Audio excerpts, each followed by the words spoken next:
The fallout from what was supposed to be a private Zoom conversation between two Georgetown Law School professors that went very public. One professor fired for racist comments. Reprehensible words, racist remarks. We must be talking some serious spicy meatballs here. A tenured professor has been fired. We all know professors need their tenure. It's essential for academic freedom. So if they fired a tenured professor, it must have been real bad. We're talking beyond the pale here. The other on administrative leave. TJ Holmes joins us now with that. Good morning, TJ. And I quote, Stray, "A lot of my lower ones are blacks." And it's like, come on, end quote. Now imagine being a black student at one of the most prestigious law schools in this country and have to hear your professor say that about you.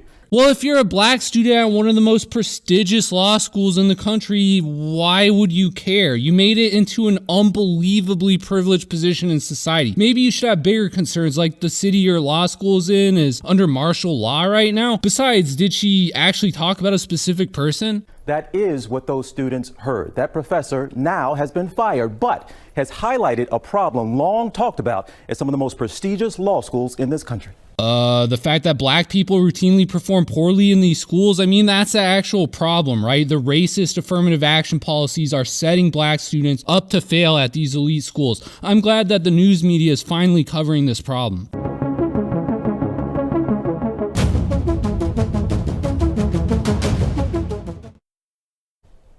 Listen to the offensive remarks about black students that got Georgetown law professor Sandra Sellers fired. And you know what? I hate to say this. I end up having this, angst every semester that a lot of my lower ones are blacks.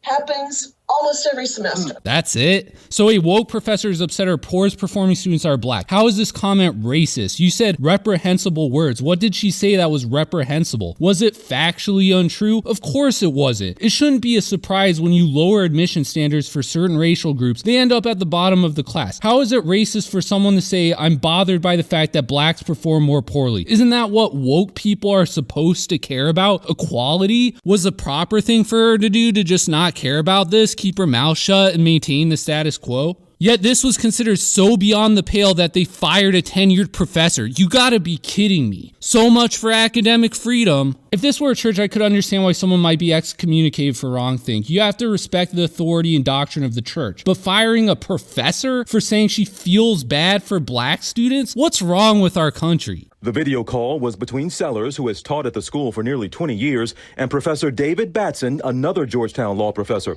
So wait, this woman gave 20 years of her life to this law school. 20 years. You're going to fire her for this? Imagine you spent 20 years of your life working for this school. You do everything you can to comport with this woke agenda. Then one day you have a private conversation where you tell your colleague you feel bad for black students. Fired immediately. The 20 years of service, your tenure, they don't mean anything. Some black person was offended by this and therefore you're canned. Again, part of the recording was posted online. In the clip, Sellers claims her black students routinely grade lower than her other students. And it's like, oh, come on. Get some really good ones, but there are also usually some that are just plain at the bottom. It drives me crazy. How is this racist? How is the fact she is bothered by this reprehensible? Wouldn't supporting the status quo where this always happens actually be the racist position? I'd say a system of admissions where black students always perform poorly compared to whites is what's actually reprehensible, not these comments. Georgetown terminated Sellers and placed Batson on administrative leave while the school's Office of Diversity, Equity, and Affirmative Action investigates.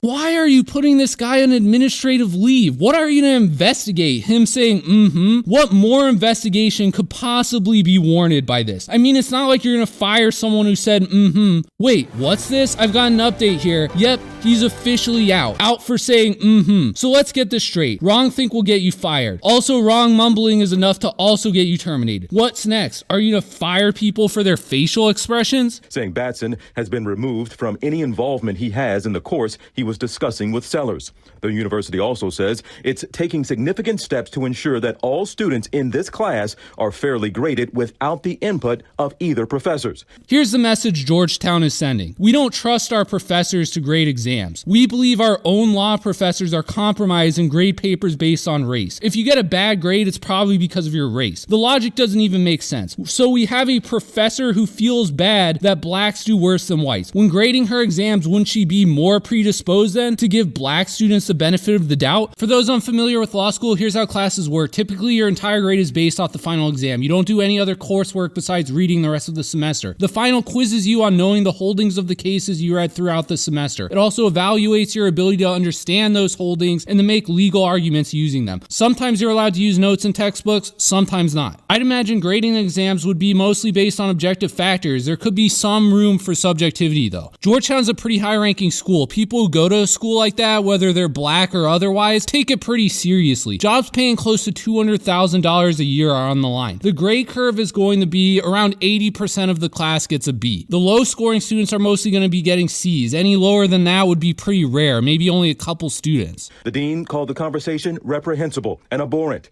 adding that the termination and investigation is by no means the end of our work to address the many structural issues of racism reflected in this painful incident, and that there's a need for more comprehensive anti-bias training.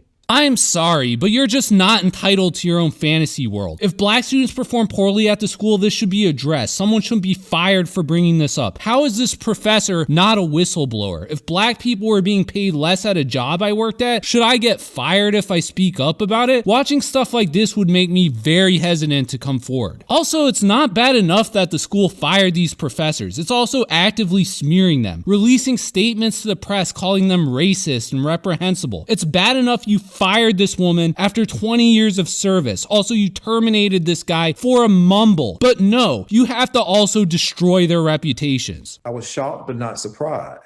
You would hope that we are farther along. What do you mean farther along? I don't see black professors getting fired from tenured positions. You've got basically a woke Inquisition running the university, firing people for wrong things. The Inquisition is so powerful that tenure doesn't even matter. How much further along could this be taken? Fire all the white people? Professor Anthony Cook also teaches at Georgetown Law. He says he thinks the school's reaction was appropriate, but says further action is needed. We're moving on now to try to see if we can figure out what systemic and structural changes might be made to prevent this kind of thing. Is he seriously suggesting they might ban white people from having private conversations? What other methods could possibly prevent someone from expressing an opinion? Let's say the school bans speech outside the presence of a black person. What's to stop another professor from giving the same opinion, even in the event that a black person is present? What else are they gonna do? Bust out the thought crime machines from A Clockwork Orange? Sellers apologized for what she called her hurtful remarks, but acknowledged irreparable harm she's done to students she's supposed to help excel. To be persecuted like this and still submit to the woke Inquisition just shows how brainwashed this woman is. This just shows the futility of wokeness. It doesn't matter how much you commit to it. They'll destroy you the second they have the chance. This shouldn't be an atmosphere of a university in a free country. How is this a good learning environment for the students? They see their professor express an opinion, receive an extreme and disproportionate punishment, and then she begs for their forgiveness. When it comes to vulnerable populations, they're in positions of being subject to the powers that be in ways that can be quite harmful emotionally, psychologically, and economically. Has far-reaching consequences. Is this professor's comment really going to have far-reaching consequences for black students? Of course it's not. Black students understand they're more than a race. They understand that if blacks perform more poorly on, let's say, the LSAT, there are still some blacks that perform very well. Each student is also graded individually. If you're a high-scoring black student, this teacher's comment at most would be an esteem boost. If you're a low-scoring black student, maybe this can bolster your belief in some nonsensical theory of systemic racism. Or maybe you just recognize the reality of affirmative action and lower admission standards for blacks. Almost everyone graduating from Georgetown Law is much better off than the vast majority of people, even if you're black and got bad grades. Pampering or hiding the truth from black students won't help them. What doesn't kill you makes you weaker is one of the great untruths. Adversity makes people stronger, more well-adjusted. Anti-fragility ought to be embraced by institutions of learning. Instead, it's being cultivated in Georgetown Law. It will not help its students become better lawyers. ABC News did reach out to Batson. We did not hear back. Now, Georgetown University, the law school, boasts on its diversity website that with 27 full-time faculty of color, that students will never be alone. But you have to dig to find that that's 27 full-time minority faculty members out of 192. That's 14%.